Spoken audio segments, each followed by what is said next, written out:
This is the finished product of the model rocket. Use my hand so you can see the scale. That's pretty good. So it glues together really straight. Do have to do a little bit of cleanup. Now I'll show the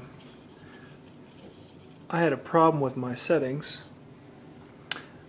When I cut the support beams out for the print, it opened up the outermost layer because my Mark 7 printer head is so accurate. Each section actually consists of two extremely thin shells that don't actually make contact.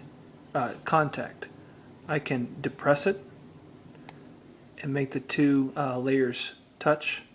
So what I should have done is increase the width of my print so that it would have been a solid piece of plastic all the way up instead of two extremely thin shells.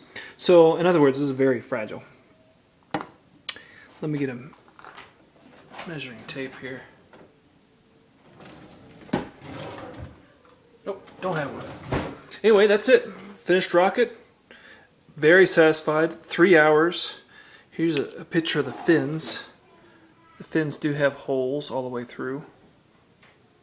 I'm not going to fly this. I'm just going to hang it up in the boys' room. Maybe we'll paint it. I do like those little flares. Very nice. Very pleased. Thingiverse.com.